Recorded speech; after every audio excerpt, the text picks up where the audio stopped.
자, 안녕하십니까. 하이퍼리뷰입니다. 이제 수능이 얼마 남지 않았습니다. 자, 지금까지 공부한 학생들도 매우 고생 많이 하셨고, 그리고 지금까지 학생을 뒷바라지한 부모님들도 걱정 많이 하시고 고생 많이 하셨습니다. 부디 이제 좋은 결과로 해서 원하는 점수 꼭 맞기를 바랍니다. 자, 이번 시간에 말씀을 드릴 거는 수능 시험을 보고 난 이후에 대한 부분들을 우리가 한번 생각해 보려고 해요. 먼저 학생들이 시험장에서 가채점표를 작성해서 오겠죠.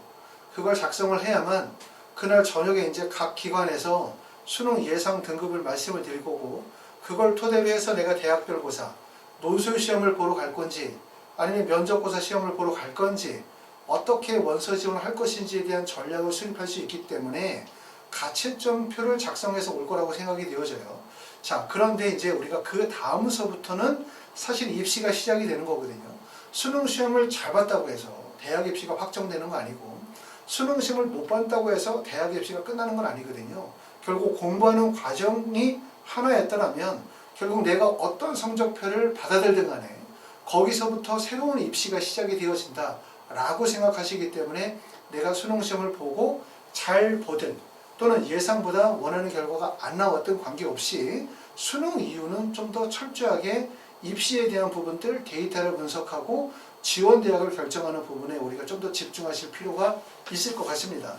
먼저 2021학년도 정시 모집의 특징에 대해서 간단히 한번 정리를 해봤어요.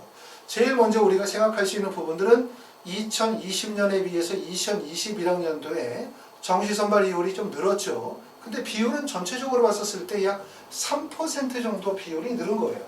2020년도에는 79,990명으로 22.7%를 선발하다가 정시에서 2021학년도에 80,073명으로 해서 약 23%니까 불과 3%밖에 늘진 않았죠. 근데 이게 전국 단위의 전체의 정시 모집의 선발 비율이 이런 거고, 서울에 있는 주요 대학을 기점으로 또는 의대나 지대, 한의대 같은 주요 대학을 기준으로 보게 되어지면 수시에서 정시에서 선발하는 비율이 전년도보다 상당히 많이 늘었다. 대부분의 학교들이 정시에서 선발하는 비율이 적어도 약 40% 정도에 근접하고 있는 대학들이 상당히 많다는 점을 볼 수가 있고, 더군다나 또 수시에서 정시로 이월되어지는 비율 자체가 점차로 줄어들고 있기 때문에 결국은 정시의 모집 인원은 3% 그 이상으로 정시 모집 인원이 늘게 되어진다는 점을 말씀을 드릴 수 있어요. 두 번째는 뭐냐면 수험생의 감소로 인해서 경쟁률이 하락할 가능성이 높다. 이 점도 말씀을 드릴 수 있는데, 물론 요거는 우리가 아직 예측하기 좀 어려워요.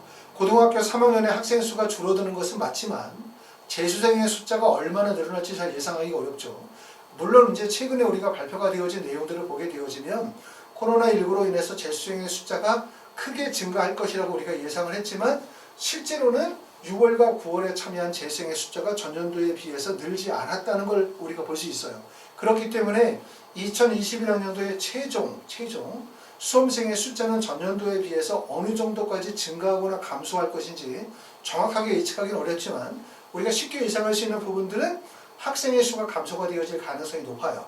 재수생과 고등학교 3학년 합친 전체 수험생의 숫자는. 그렇기 때문에 입시로 봤었을 때는 상당히 유리한 거죠.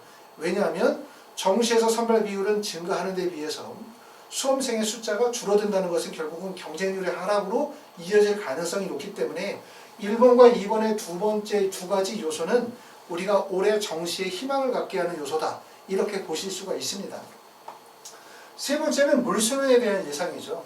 물수능이 예상되어지는 이유는 우리가 진작부터 얘기했었던 것처럼 코로나19로 인해서 고등학교 3학년 학생들이 수능을 준비할 수 있는 시간적인 여유가 매우 부족했다는 점, 그런 것들이 결국은 재수생과 고등학교 3학년 학생들끼리의 학력 차이가 발생되어질 가능성이 높기 때문에 예전서부터 고등학교 3학년 학생들에 대한 대책이 강구가 되어졌었던 거고, 그래서 6월과 9월에 봤었던 모의평가의 난이도를 보게 되어지면 전년도에 비해서 난이도가 좀 낮았고, 특히 가장 중요한 국어 과목에서의 난이도가 높지 않았기 때문에 올해 물수능을 예상할 수가 있어요. 근데 물수능이라고 하는 것이 과연 누구에게 유리하고 누구에게 불리하다고 말씀드리기 참 어렵죠. 결국은 제일 중요한 건 수능 시험이 쉽든 어렵든 나만 잘 보면 돼. 나 혼자 잘 보는 게 가장 좋은 방법이죠. 물수능이 되어지면 첫 번째 가장 어려운 점은 뭐냐면 결국은 1등급이나 2등급을 차지한 학생들의 비율이 높아진다는 얘기죠.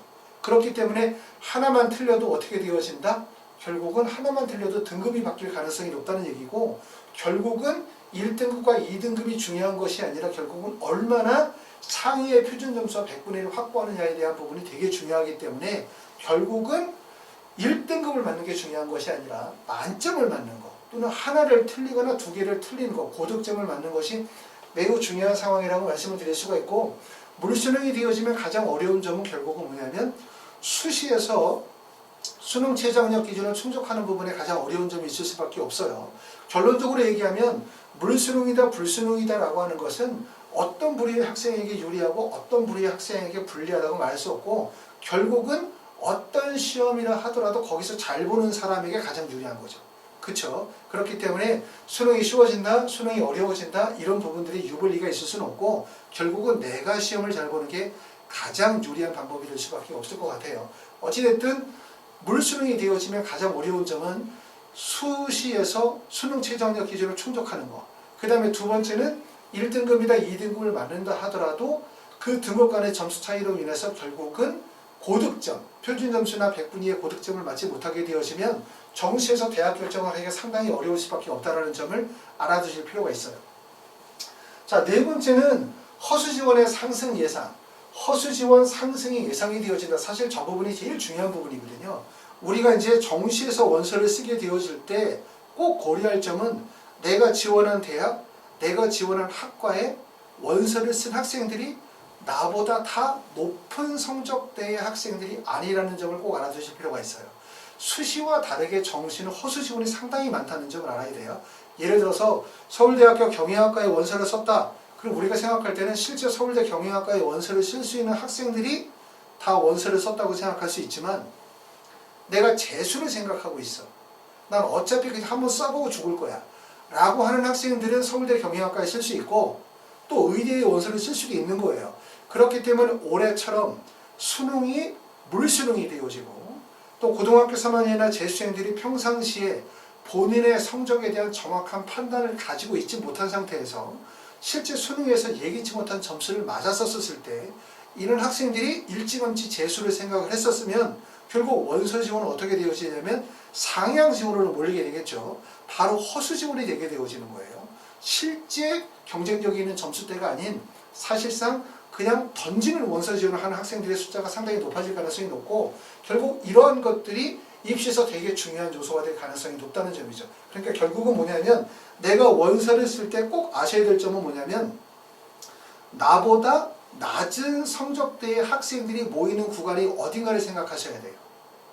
우리는 정시에 원서를 쓰게 되어질 때 모든 사람들이 객관적으로 데이터를 분석해서 합격 가능성이 있는 구간에 원서를 쓴다고 생각하세요. 하지만 당장 여러분이라 하더라도 가나다군의 3개의 원서를 쓰게 되어질 때, 3개를 쓸 때 만약에 어떤 하나의 군에서 합격이 가능하다고 한다면 나와 다군에서 안정지원을 하거나 비슷하게 쓰는 사람은 사실상 거의 없죠. 가나다를 안정으로 원서를 쓰는 사람이 거의 없다는 거예요. 대부분 다 하나를 안정으로 쓰거나 2개를 안정으로 쓰게 되어지면 반드시 하나나 2개는 상향 지원을 하게 되어져 있고, 또한 아까 말씀드렸던 것처럼 재수를 생각하시는 분들이 계신다면 그분들은 사실은 상향 지원에 몰릴 가능성이 상당히 높다는 점. 그렇기 때문에 원서를 쓰게 되어질 때 뭘 생각하셔야 되냐면 실질적으로 경쟁이 되어지는 학생들의 숫자가 아니라 허수, 사실상 그냥 던지는 원서 지원의 학생들이 어느 구간에 몰리느냐를 잘 보이셔야 된다는 거예요. 그게 우리가 원서 지원의 방법 중에 하나고, 그리고 그것은 표면으로 절대로 드러나지 않죠. 왜냐하면 데이터 값에서는 나타나지 않는 부분이기 때문에 결국 학생들의 이동 경로라든가 원서 지원의 경향들을 파악하는 게 되게 중요하다는 점을 제가 꼭 말씀을 드리고, 올해는 그렇기 때문에 허수 지원의 비율이 상당히 높아질 가능성이 상당히 높다라는 점이기 때문에 낮은 대학의 점수대의 구간에서보다 상위 점수대의 구간에서 기회가 생길 가능성이 상당히 높아요. 왜냐하면 허수 지원을 하시는 분들은 낮은 대학에 허수 지원을 할 이유가 없잖아요. 그렇죠? 낮은 대학에 허수 지원을 할 이유가 없고, 대부분 허수 지원이 몰리는 거는 상위 대학, 상위 학과, 선호도가 몰리는 학과 쪽에 허수 지원이 대량으로 몰릴 가능성이 높기 때문에 그런 점들을 우리가 원서 쓰실 때 신경을 많이 쓰셔야 되고, 특히 그래서 4번의 내용이 아까 말씀드렸던 것처럼 2021학년도 입시에서 나타날 수 있는 가장 대표적인 경향이 결국은 허수 지원 비율의 상승이다. 이렇게 말씀을 드릴 수가 있고요. 다섯 번째, 여섯 번째 보시는 것처럼 전년도 입시하고는 사실 별 차이가 없어요. 정시의 모집군과 분할 모집 대학은 전년도와 유사하고 수능 성적이나 활용 지표, 표현 점수 100분위도 전년도하고 유사하기 때문에 전반적인 입시의 환경들은 달라지는 게 없는데 가장 큰 특징, 결국은 수능이 쉬워질 가능성이 높다. 수능이 쉬워지고 평상시에 학생들이 자기의 자기의 성적에 대한 객관적인 데이터 값이 없다 보니까 결국 수능 성적을 쉽게 받아들이기 어려운 거예요. 벌써 일부 학원들 같은 경우들은 재수 선행반 모집을 시작을 하고 있거든요. 내년에 재수생이 상당히 많이 늘어날 것이라고 하는 예상을 하고 있는 거죠. 그럼 그런 학생들이 원서를 쓰게 되었을 때 정시원서 하나도 안 쓰고 그냥 재수를 해? 절대로 그렇지 않아요. 대부분 다 원서를 쓰고 난 다음에 재수를 하기 때문에 결국은 허수 지원이 올해 입시에서 가장 큰 관건이고 어느 구간에 허수 지원이 몰리는지를 찾아내는 게 핵심이다. 이렇게 말씀을 드릴 수가 있습니다. 자, 이번 시간에 제가 말씀을 드릴 얘기는 우리가 아까도 말씀드렸던 것처럼 여러분들이 이제 수능 시험 보고 가채점을 하고 난 다음에 그 성적표를 가지고 오면 자, 인터넷을 보거나 아니면 TV를 보게 되어지면 결국 이제 1등급이 몇 점이다, 2등급이 몇 점이다 8개의 기관에서 가채점 기준으로 해서 실제 등급 간의 점수에 대한 부분들을 발표를 하게 되어져요. 그런데 이 부분을 조심하라는 얘기를 꼭 말씀을 드릴 수가 있어요. 여러분들은 뭐라고 생각하냐면 입시기관에서 발표하는 1등급의 등급 컷이 맞을 거라고 생각해요. 입시기관에서 발표하는 가채점의 등급 컷이 맞을 거라고 생각하죠. 그런데 제가 이거를 3년 정도 쭉 진행을 하다 보니까 작년 같은 경우에 보니까 국어 영역의 적중률이 32.8%, 국어는 비로소 적중률이 높아요. 1등급을 보면 8개 기관, S사, J사, U사, J4, V사, D사, E사, M사 8개 기관에서 보니까 평가원의 1등급의 점수가 91점이었을 때 J사를 제외한 나머지 구간에서 91점을 다 맞췄어요. 자, 그런데 2등급을 맞춘 데는 3개의 기관만 2등급에 85점을 맞췄고 나머지 기관은 다 못 맞췄죠. 84점, 86점 정도로 맞췄고 그 다음에 3등급을 맞춘 구간은 J사밖에 없어요. 77점. 나머지 다 틀렸고 4등급에서는 D사만 67점 맞았고 8등급 같은 경우는 다 틀렸죠. 지금 보시는 것처럼. 그렇기 때문에 우리가 수능 체제에서 제일 중요한 거는 뭐야? 1등급과 2등급의 구간을 맞추는 게 제일 중요하거든요. 그러므로 여러분들이 만약에 예를 들어서 3개의 영역을 맞춰야 돼. 근데 2개의 영역은 2등급 맞췄어. 근데 만약에 세 번째 하나의 영역이 이게 2등급이야 3등급이야 헷갈려. 그러시는 경우들은 만약에 입시 기관에서 76점이다 이렇게 얘기를 했어요. 그런데 내 점수가 만약에 75점일 수도 있고 74점일 수도 있죠. 실제 입시기관에서 발표하는 점수대에서 1점이나 2점 정도의 낮은 점수를 맞았다 하더라도 어떻게 하시는 건 좋냐면 면접이나 대학별고사에 반드시 참여하시는 게 좋아요. 아시겠죠? 자, 그러면 수학 가형 같은 경우는 지금 보시면 17.2%의 적중률밖에 안 나왔거든요. 지금 보시면 1등급은 92점으로 대부분의 기관이 맞췄고 제2사만 89점. 점수 차이가 되게 크죠. 여기만 틀렸고 나머지는 다 맞췄어요. 그런데 3, 4, 5, 6, 7, 8등급으로 가면 맞춘 기관이 하나도 없죠. 지금 보면 2, 4만 8등급에 13점 맞췄으니까 이건 의미가 없다고 보면 사실상 2등급부터 나머지 기관들이 다 틀렸다고 보시면 돼요. 그러면 이게 과연 이거를 분석하는 입시기관의 잘못이냐 라고 생각하면 현실적으로 입시기관에서 맞출 수가 없는 거예요. 왜냐하면 우리가 대통령 선거다. 대통령이 예를 들어서 야당에서 한 명 나오고 여당에서 한 명, 둘 중에서 한 명 누가 대통령이 될지 말지는 출구조사하고 여론조사 해가지고 맞출 수가 있어요.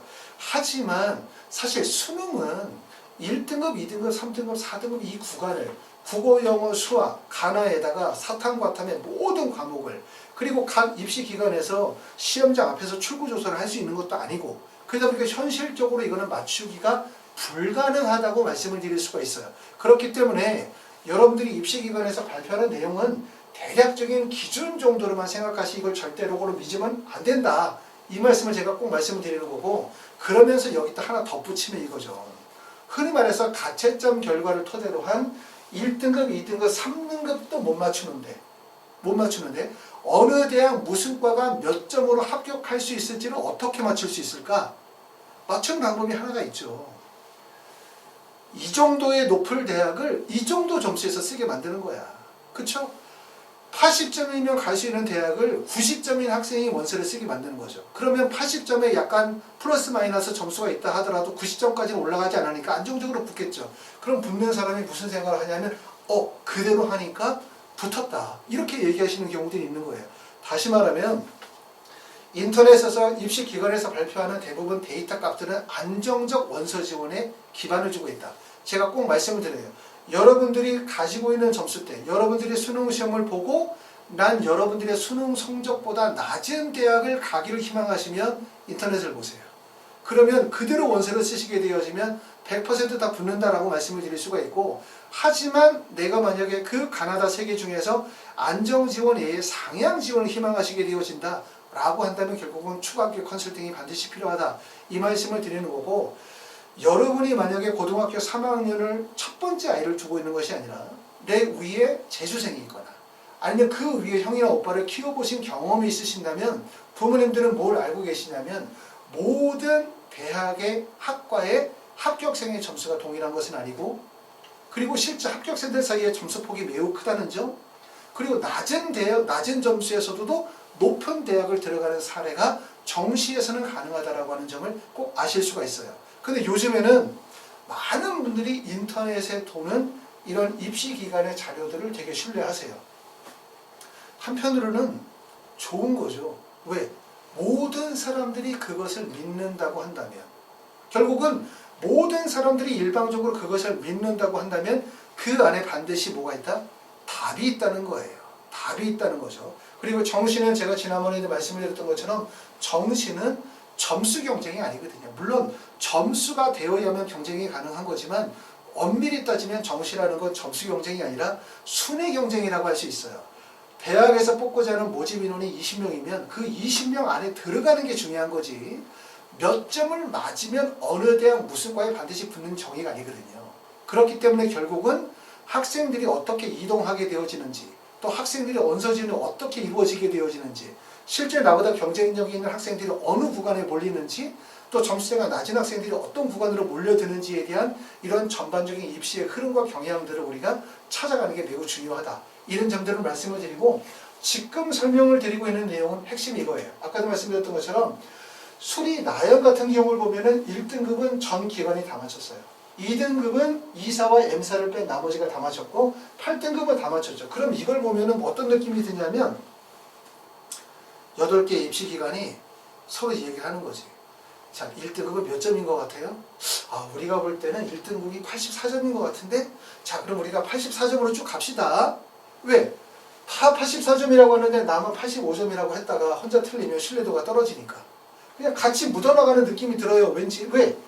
여기는 어떻게 다 맞출 수 있고 여기는 다 틀릴 수가 있지, 하나도? 이런 생각이 들긴 하잖아요. 그렇죠?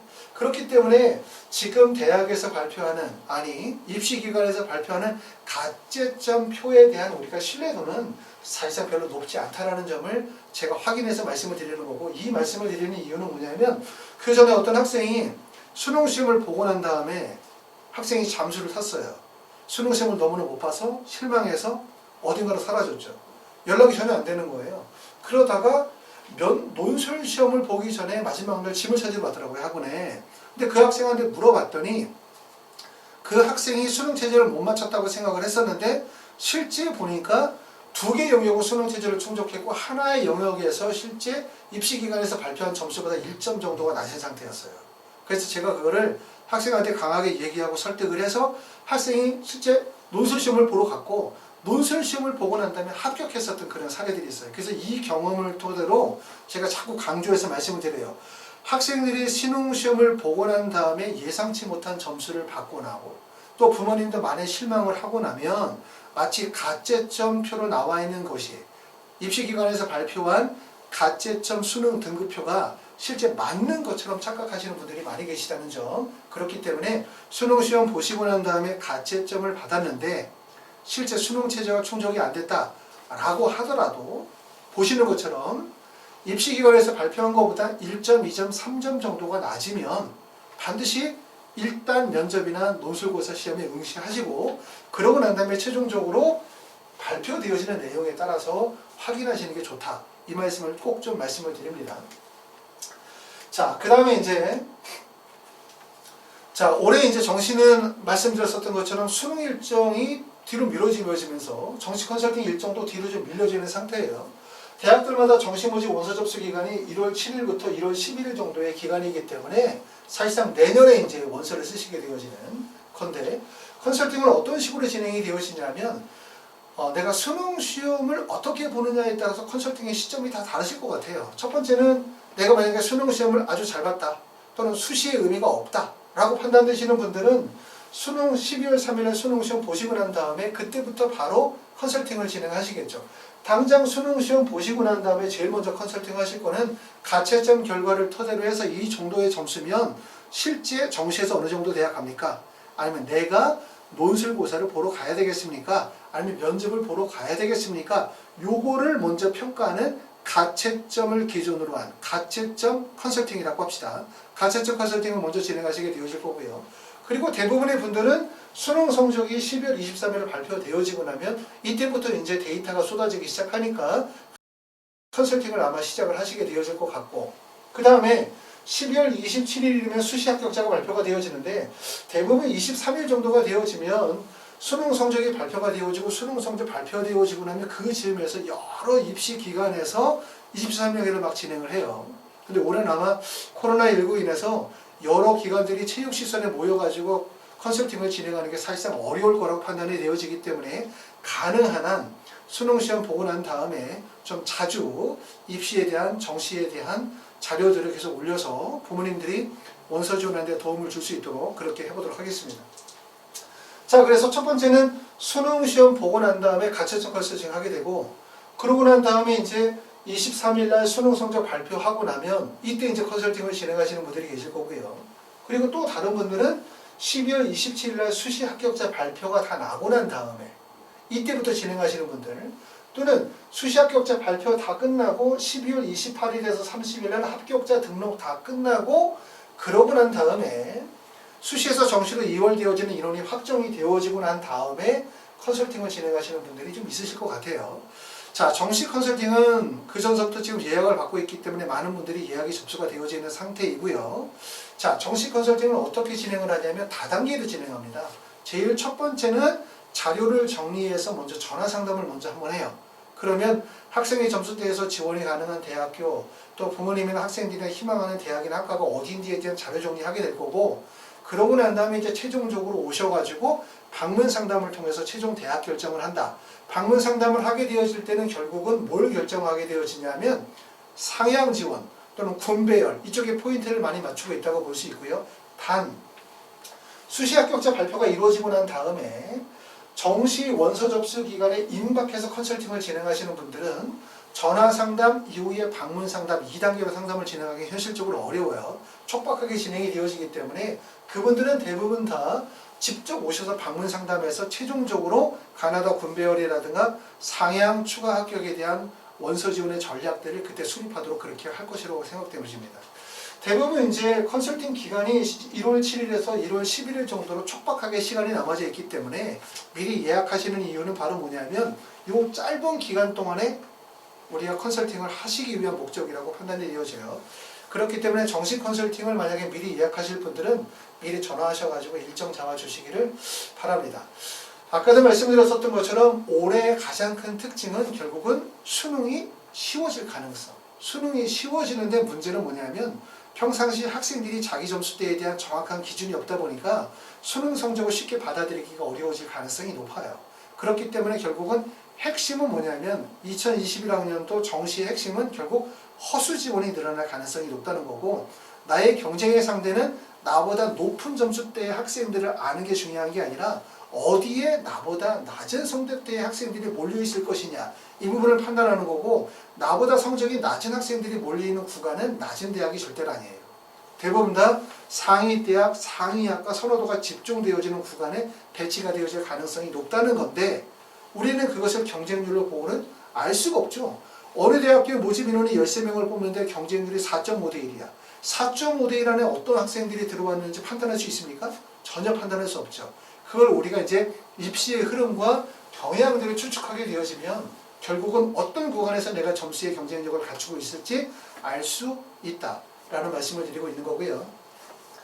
자, 수능 시험 보시고 난 다음에 이제 가채점표를 나오게 되어지면 아까 강조해서 말씀을 드렸었던 것처럼 가채점 정확하게 하시고 그러고 난 다음에 우리가 면접이나 논술고사에 어떻게 대학을 갈지 판단하시게 되어질 텐데 입시기관에서 발표하는 가채점의 추정 등급 컷을 너무 절대적으로 믿지 마시고 단지 참고로만 하셔야지 너무 그걸 절대적으로 믿으셔서 면접을 보거나 또는 논술고사를 보거나 보고 않거나를 바로 결정하시게 되어지면 나중에 크게 후회하실 수 있으니까 가채점 결과에 대한 활용도에 대해서 설명을 드렸습니다. 감사합니다.